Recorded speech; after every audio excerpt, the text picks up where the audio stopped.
Breaking. King Charles has just defied Keir Starmer's direct command in full view of the cabinet, igniting a political firestorm across Britain. Within hours, London descended into chaos as the king made a move no monarch has dared attempt in modern history. What he did next threatens to shatter 3 centuries of parliamentary supremacy and rewrite the limits of royal power forever. This isn't ceremony. This isn't politics. This is a constitutional earthquake shaking the foundations of Westminster. The next 72 hours will decide whether Britain still has a functioning democracy or if the monarchy just took back control. Yesterday afternoon at precisely 2:47 p.m., Prime Minister Keir Starmer signed an emergency directive titled Executive Order 2025A, demanding the king's immediate royal assent on his controversial migration reform bill. His message to Buckingham Palace was unmistakable: sign by midnight or face constitutional consequences. The order's language was unusually aggressive, granting ministers the power to override royal prerogatives on immigration matters that had been respected for centuries. But King Charles was not about to yield. At 4:23 p.m., the palace sent a written response to number 10 Downing Street, short, formal, and devastating. The powers asserted in this legislation exceed constitutional boundaries, Charles wrote in his own hand. I cannot in good conscience grant assent to measures that alter the equilibrium between Crown and Parliament without due constitutional review. It was the first direct royal refusal of a sitting prime minister's order in over 7 decades. Downing Street sources described what followed as pure fury. Within half an hour, Starmer had summoned an emergency cabinet meeting. Witnesses said the atmosphere inside the cabinet room was electric and volatile. Papers were scattered across the table, aides ran in and out of the room, and the prime minister's face was flushed red. He's forgotten who governs this country, Starmer allegedly shouted, slamming the king's letter onto the table. We don't answer to the crown answers to us. According to multiple ministers present, Starmer then did the unthinkable. He picked up his personal phone and dialed Buckingham Palace directly. There was no liaison, no official protocol, no mediation through the private secretary. One senior official said he had never seen a prime minister act so recklessly. Starmer reportedly demanded to speak to the king immediately. When told His Majesty was unavailable, the prime minister's tone turned menacing. One witness described him as unhinged, trembling with rage. Within minutes, that phone call became the most talked about moment in modern British politics. It marked the moment the constitutional line blurred, where a political dispute turned into a personal confrontation between monarch and prime minister. While Westminster burned with speculation, the rest of the country simmered with anger of a different kind. Veterans, pensioners, and working families who had long felt abandoned by the establishment watched the spectacle in disbelief. At a modest house in Portsmouth, James Patterson, a 71-year-old Falklands veteran, waited for a heart operation delayed 9 months due to NHS shortages. He fought for this country, he said, voice trembling. Now I can't even get a doctor's appointment while boat migrants get hotels and full medicals within days. His wife, Margaret, sat beside him, clutching his hand in silence. The story of James spread online within hours, another symbol of a nation where loyal citizens suffer while politicians bicker and outsiders benefit. Meanwhile, migrants arriving daily were receiving housing, legal aid, and health services many British pensioners could only dream of. Across the country, the sense of betrayal was palpable. Pensioners rationed their heating, nurses and teachers faced record inflation, and yet the government seemed more focused on silencing the king than fixing the crisis. Then came the twist no one saw coming. The very next morning, the king convened an extraordinary meeting of the Privy Council, a normally ceremonial event that rarely makes headlines. But this time, insiders described the atmosphere as electric, historic, and unnervingly tense. For 7 uninterrupted minutes, Charles addressed the assembled ministers, advisors, and senior constitutional officials. His tone was calm, his words deliberate. "The office I hold exists to preserve constitutional stability," he began, gazing steadily across the table. "When that stability is endangered by impulsive legislation that undermines centuries of balance, I am bound duty to raise concern. This is not politics. This is preservation." According to palace sources, the king had been preparing for this moment for months, consulting discreetly with legal scholars, former prime ministers, and senior Commonwealth constitutional experts. Far from acting impulsively, he had orchestrated a deliberate defense of Britain's unwritten constitution. The reaction was instant and seismic. The media exploded. Starmer was painted as a would-be autocrat. The king suddenly became the symbol of calm resistance. One front page read, "Charles says no, the crown defends the Constitution." Financial markets reacted with brutal speed. Within 90 minutes of the news breaking, nearly $5 billion was wiped from the FTSE 100, and the pound slid over 2% against the dollar, the sharpest one-day drop since the Truss mini-budget crisis. Investment firms issued emergency memos. One analyst warned if constitutional collapse becomes a risk factor, Britain is no longer a safe bet. By evening, Downing Street was in damage control mode. Leaks suggested Starmer was considering invoking emergency powers under the Civil Contingencies Act, effectively granting himself decree authority. Senior aides were reportedly horrified. One advisor told The Times, "If he goes through with this, it won't just be a political mistake, it'll be the end of constitutional democracy as we know it." Inside the Labour Party, panic spread like wildfire. Deputy leader Angela Rayner was said to have stormed out of a crisis meeting, shouting that Starmer had lost touch with reality. Cabinet ministers refused TV appearances, and senior MPs began privately messaging one another about leadership challenges. One WhatsApp message leaked that night simply read, "He's finished, it's over." Meanwhile, the streets were stirring. Pro-monarchy demonstrations erupted spontaneously in London, Manchester, and Birmingham. Thousands gathered waving Union Jacks and chanting, "Defend the King." Viral clips of elderly veterans saluting portraits of Charles flooded social media. A video of an 82-year-old woman standing alone in the rain with a sign reading, "My father died for this country, don't let them destroy it now," gained over 12 million views in 24 hours. The imagery was powerful, a country divided between loyalty to tradition and anger at a government seen as arrogant and detached. Back at Westminster, Starmer's aides were collapsing under the pressure. Ministers shouted at one another in hallways. Reports emerged of shouting matches between the Treasury and the Home Office on how to contain the economic fallout. Even lifelong Labour supporters were whispering, "Has he gone too far?" The Prime Minister's weekly appearance at Prime Minister's Questions turned into a disaster. His usual confidence evaporated, he stammered, avoided eye contact, and appeared visibly shaken. Then came the fatal blow. Former Prime Minister Rishi Sunak rose from the opposition bench and said, "The Prime Minister claims to defend democracy while attacking the one institution that has safeguarded it for 1,000 years. Maybe he should spend less time threatening the king and more time serving the people." The chamber erupted in applause. Even several Labour backbenchers refused to clap for their own leader. The cameras caught Starmer's expression, blank, pale, and defeated. The moment it aired, public opinion turned sharply. Polling within 24 hours showed a 9-point drop in Labour's approval ratings. That was when whispers began. Whispers that Starmer was considering one last desperate move, invoking powers no prime minister has touched since wartime.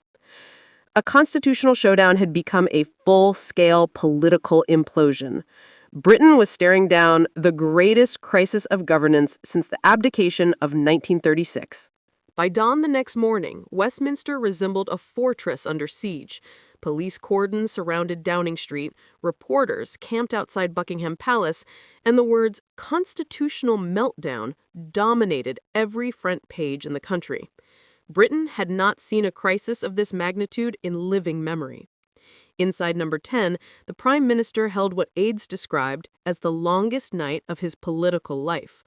Economic briefings were grim.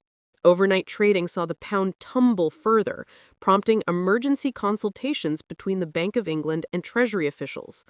Governor Andrew Bailey reportedly warned that if instability continued for another 72 hours, the bank might have to intervene directly to protect the currency and public confidence.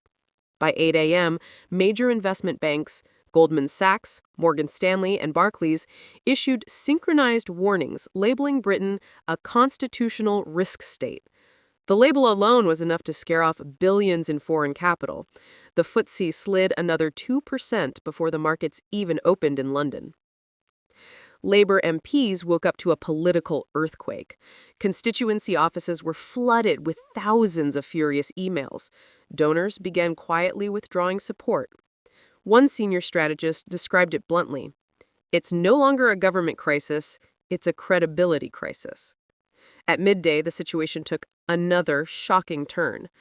A leak from inside the Home Office revealed a classified clause buried deep within the Migration Reform Bill, Clause 47B, that would have granted the Home Secretary unilateral powers to bypass both royal and parliamentary oversight on immigration decisions. The clause, according to internal documents, could have allowed ministers to deport or detain individuals without judicial review. The revelation hit the political landscape like a bomb. Opposition MPs accused the government of staging a constitutional coup. Even Labour loyalists were horrified. Dame Helena Kennedy, a respected constitutional lawyer and lifelong Labour peer, told the BBC, "If these documents are accurate, this isn't reform. It's authoritarianism hiding in plain sight."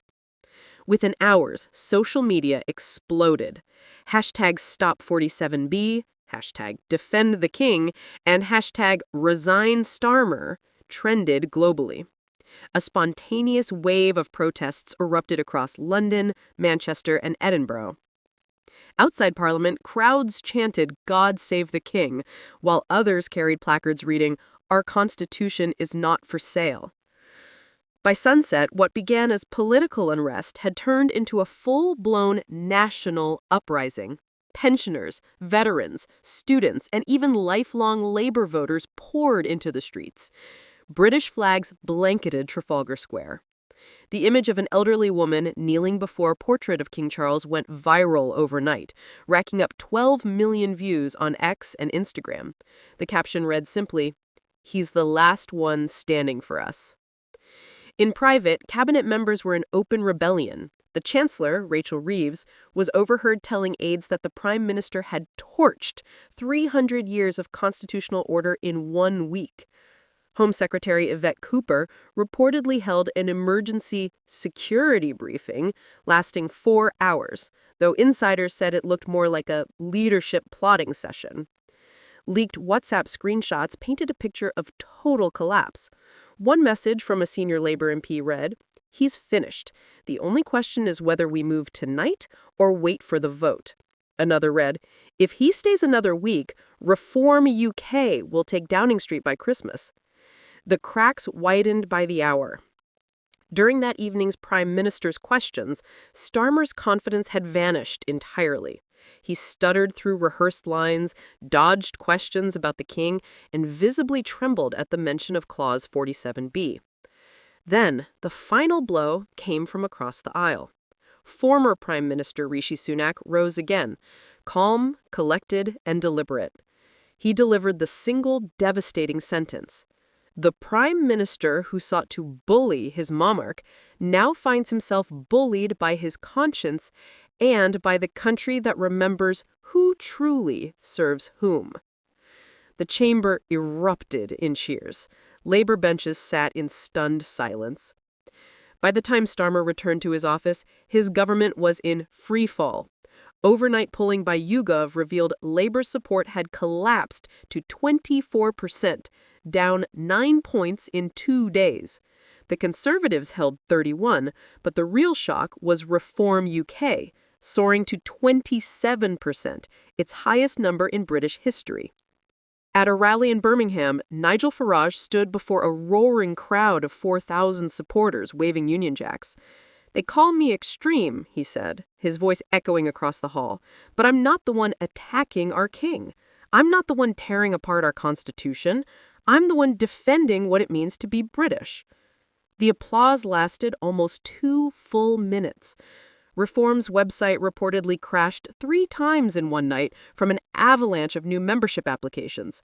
Party deputy reader Richard Tice told Sky News, "We've had more people join in 48 hours than in the entire past year combined." Even former Conservative MPs were privately reaching out to Farage, exploring defection. Meanwhile, the international fallout began to spiral. In Washington, reporters pressed Biden's team for a response. His press secretary offered cautious language about respecting constitutional traditions and democratic norms, but it was clear criticism aimed at Starmer. Across the Atlantic, Barack Obama went further. "The strength of the constitutional monarchy is that it prevents the concentration of power. When leaders forget that, they put democracy itself at risk." The comment dominated British headlines for 6 straight hours. In Ottawa, Canadian Prime Minister Justin Trudeau spoke publicly about the importance of the monarchy in maintaining Commonwealth stability.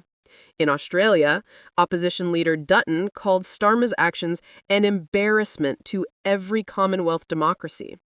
The damage to Britain's reputation was catastrophic.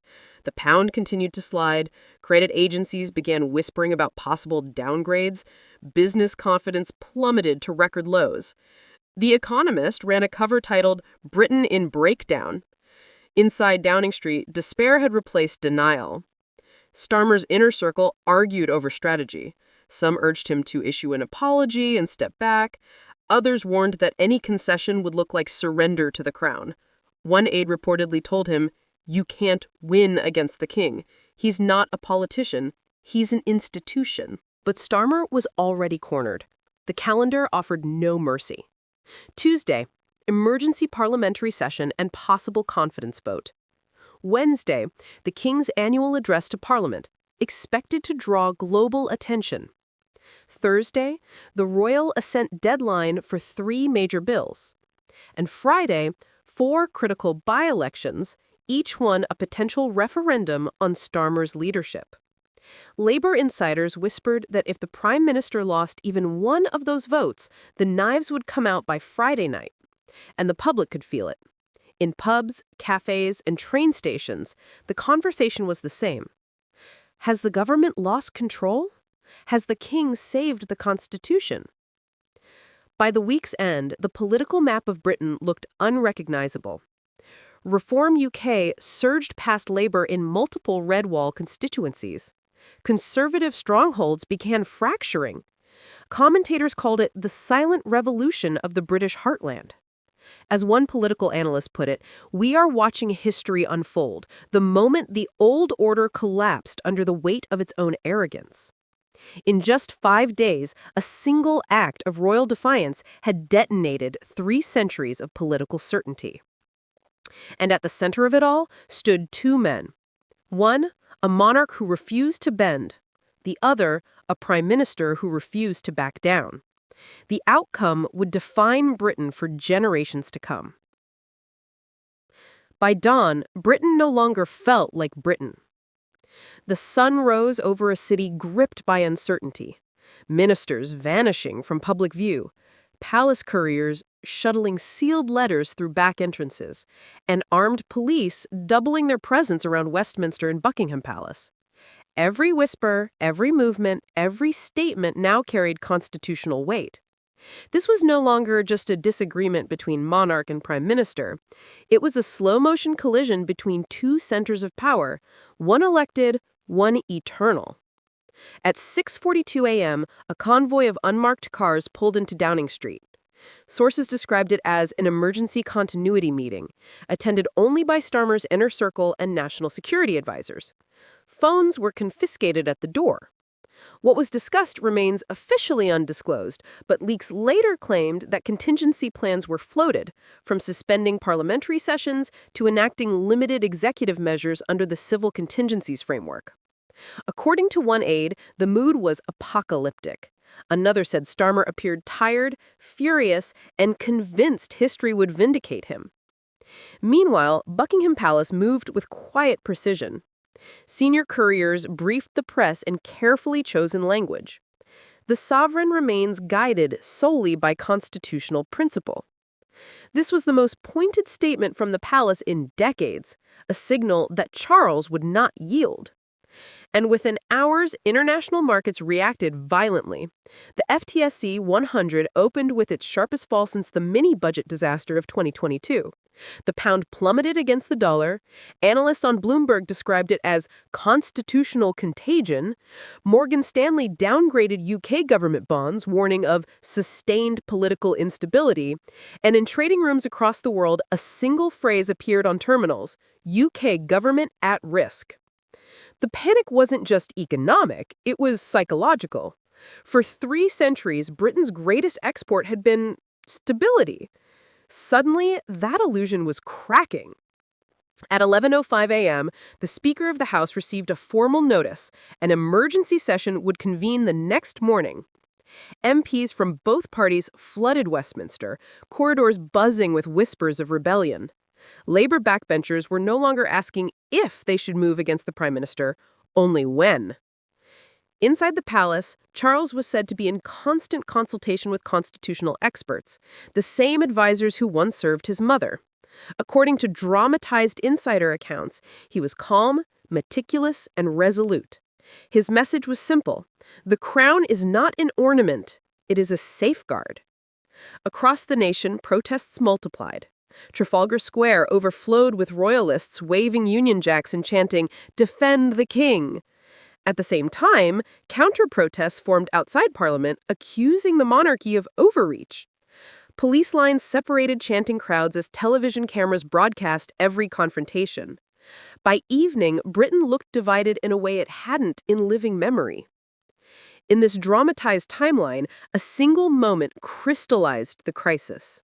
At 7:14 p.m., the BBC interrupted programming for a breaking announcement. The Prime Minister will address the nation at 9 p.m. tonight. Every pub, every living room, every phone in the country tuned in. When Starmer appeared, he looked pale but composed. Behind him hung the British flag. No advisors, no aides, no crowd. He began with calm words. "Tonight, I speak not as leader of a party, but as the servant of a nation." But as the statement continued, the tone hardened. He accused certain unelected institutions of undermining parliamentary democracy, of obstructing the will of the people, of clinging to powers never meant to override elected authority. Then came the phrase that changed everything.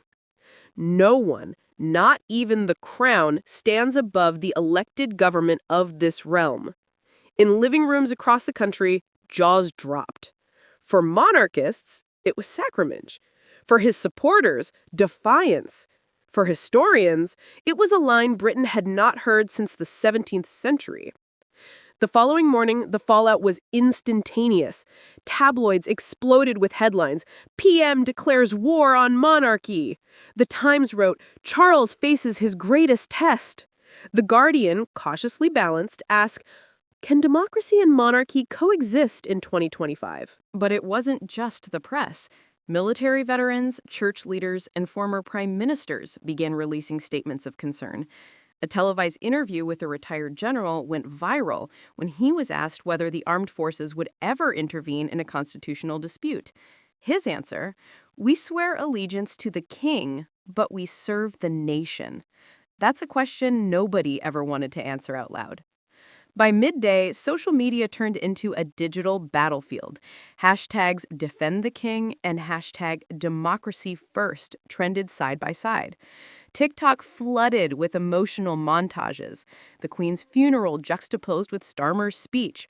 Old clips of Charles pledging loyalty to the Constitution over solemn orchestral music. And then, just as the country seemed ready to explode, a new player stepped into the void. Nigel Farage. His rallies, dramatized here for narrative effect, drew thousands across the Midlands and the North. He spoke not of immigration or policy, but of British pride and betrayed tradition. They call us outdated, he shouted to roaring crowds. But the minute you attack the king, you attacked Britain itself. The line landed like thunder. Within a week, polls in this speculative version showed Reform UK surging into second place. Traditional Labour voters in northern constituencies shifted allegiance overnight, and Conservative donors quietly funneled money toward Farage's campaign infrastructure. Behind closed doors, senior Labour ministers confronted Starmer.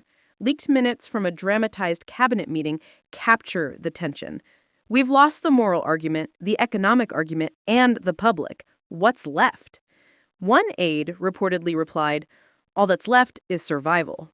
In this imagined crisis, even Washington began to take notice.